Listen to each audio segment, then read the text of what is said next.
everybody, I'm Tiffany, and today I'm going to be doing another combination of a book and movie review on the book and movie Jane Eyre. This says the works of Charlotte and Emily Bronte, but Jane Eyre is in this book. I'm going to tell you a little story, because you're probably like, Tiffany, you're reading all these books like Game of Thrones, Throne of Glass, City of Bones. What are you doing just randomly picking up Jane Eyre? I mean, it's not school, is it? No, it is not. So I'm going to tell you a nice little story about my time with Jane Eyre.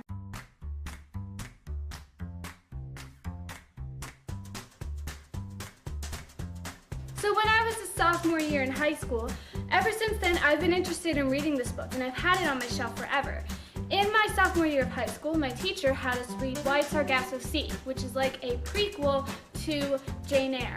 I wasn't a big fan of it, really.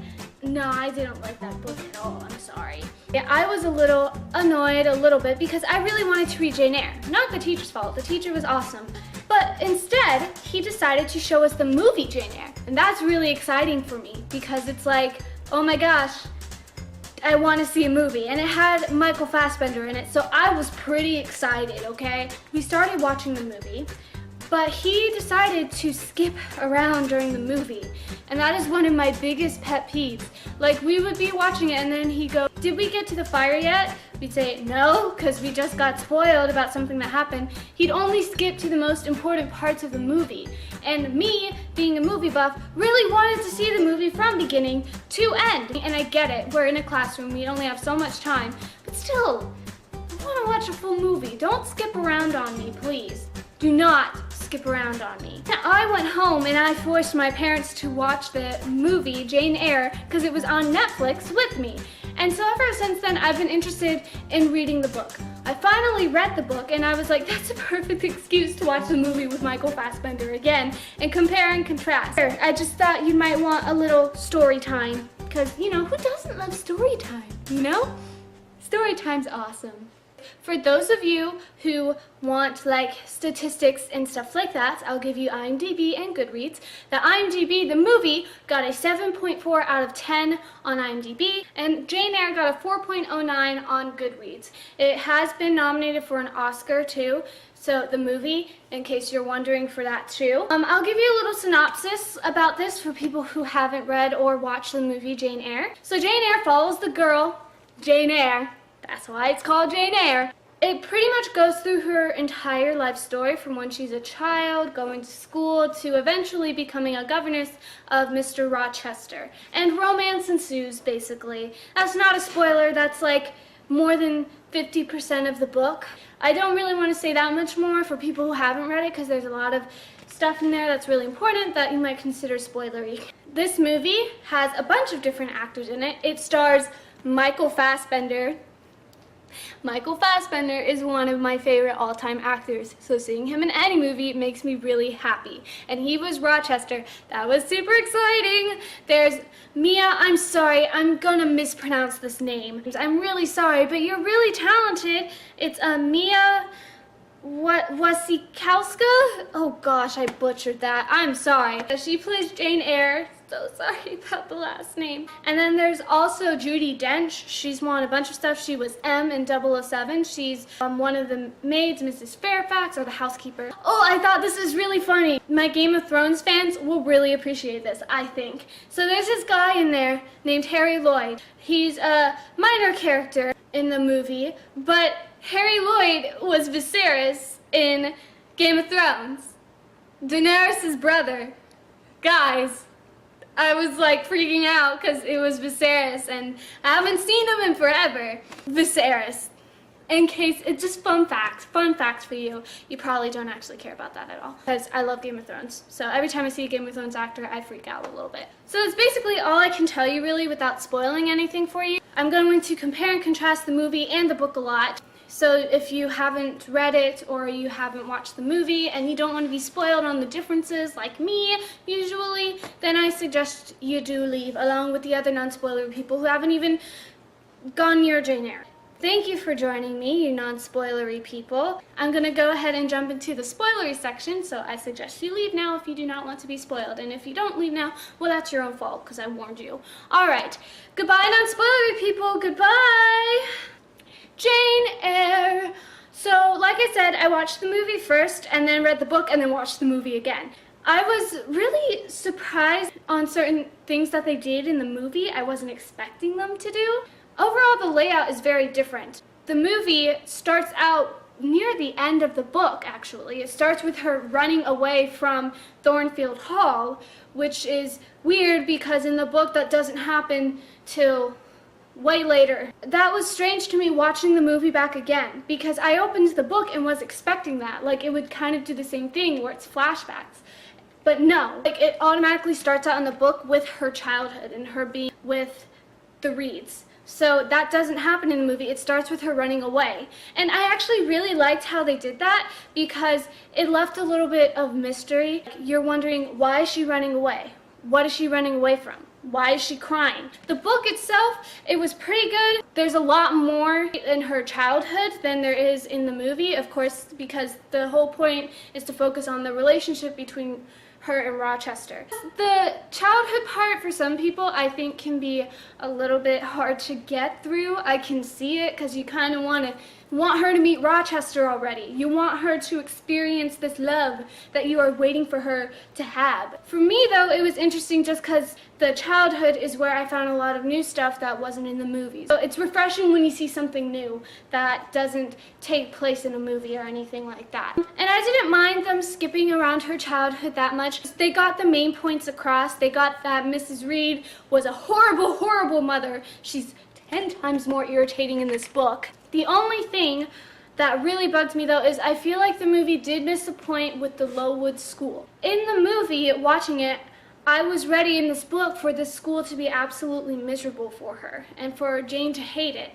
But it wasn't like that, and I feel like they lost that in the movie because you have Mr. Brocklehurst who does this thing where he punishes Jane and makes her stand on the stool. That still happens in here, but they show like the one mean teacher in the school and they don't address any of the other like really nice teachers that really made Jane's experience there. In the movie it makes it seem like Lowood was such a cruel place, but Jane actually liked it there. She wasn't like absolutely in love with it or anything, but the teachers overall were really nice to her. She was top of her class. Mr. Brocklehurst tried to ruin her, did not work out, and Mr. Brocklehurst ended up getting what was coming to him. It wasn't a bad experience for her, and they made it seem like that in the movie, which I feel like they didn't get that point across, because when she leaves you're really thinking she had a terrible time at the school and she is relieved to finally be leaving, and you're like, yes, go Jane, you be awesome now. But really, in the book, it's relief because she's been cooped up in there forever, but she has no spite towards them at all. Not that she has spite in the movie, but you feel like she's done with the school, doesn't want to have anything to do with the school. Overall, they kept all the really important stuff. Well, there were just things I would have liked to see here and there, more so. It was still a really great movie. One scene I was really sad that they cut out, though, was Miss Ingram and all of them are staying at Thornfield Hall. They're having a really fun time, and then Mr. Rochester has to go out and do something. He has to check on Richard Mason, I believe. They're all waiting for him to come back, and one of the servants comes in and says there's this fortune teller there. All the girls end up going and doing a fortune. I loved that scene because Jane goes in and it ends up being Mr. Rochester himself. He's pretending to be a fortune teller, and I really liked that, and he messed with Jane, and I wanted to see that in the movie. I didn't remember if it was in there or not, so I was kind of sad when it wasn't. There were a couple characters that they didn't develop them. There were 3 characters where they really changed it with them, and actually one of the changes that they did to it I really liked more. And it was more like they cut out some of the character development, which actually worked for some reason. But the other 2 I was kind of sad they cut out. The first character that they really did this to was Bessie. Now Bessie's mainly in the childhood part of Jane Eyre's story, and she's a maid with the Reeds basically and helps take care of Jane. But I really liked Bessie, and I wish they actually had kept her character really in there. She's there very briefly, and I really wanted them to do more with her character because Bessie's like the light in the Reed's mansion and everything. And she's one that really does care for Jane. She's one of the few that does in that house. And she comes back later and like they reunite and everything. So I really wanted to see that in the movie, and they didn't have that, which was really sad. The other character that they didn't develop like at all was Grace Poole. And in the book, I was reading it and I'm like, oh, this would have been so cool. Grace Poole is basically the maid who takes care of Rochester's insane, crazy wife that nobody knows about. Jane Eyre believes it's Grace Poole doing all this crazy stuff in the house. And that's so interesting because as a person coming into the story, knowing what's going to happen, it's interesting to realize that, oh, a lot of people probably thought it was going to be like this instead, and it wasn't. I really was wanting them to have Grace Poole in this movie to really make the mystery more mysterious. If you haven't seen it, I really doubt you're gonna guess he has another wife secretly. It creates a sense of mystery of who is this Grace Poole? Who in the world is she? And I really liked that. So the other character that is in this book, we need to have a little talk about this though, because this really confused me. So in the book there's this character, it says St. John, but in the movie they called him St. John. But when I looked on IMDb, his character was still written as St. John. So I'm like, is that like a nickname that I'm missing? And have I just been pronouncing it St. John and it's not supposed to be St. John this whole time? Because it was bugging me while watching the movie. And I feel like I'm missing something on that. Like, that's like how you said it way back when. I don't know. But it was bugging me that they were calling him St. John. It's not right, I'm sorry, but I'm calling him St. John. Because that's how it's spelled. That's how it's spelled. Okay, if you don't want it to be pronounced St. John, write St. John. But besides that, I did actually like his character better in the movie than I did in the book. In the book, he's very cold and calculating and annoying, really. I did not like him in this book at all. In the movie, he's a lot sweeter. You feel like he cares more for Jane. It was more interesting in the movie, and you really felt like they could actually maybe be something more. I approved of the character development in the movie. It made him more relatable, likable. Part of you kind of hoped maybe they'd get together until the very end. I did like that okay, so I was reading this book and I got really freaked out because they're talking about Jane's fortune. Jane ends up getting a fortune from her uncle, John Eyre. In the book, St. John and his sisters end up getting a letter saying that their Uncle John has died and left them very little money. Like the 20,000 pounds was going to like this orphan person. And so you find out that it's Jane Eyre and she's rich. So I was like, wait a second, they're cousins? I freaked out for a minute because that's not in the movie, and that makes the ending near the end really weird. He proposes to her, and in the book, I'm reading it and I'm just like, dude, she's your cousin.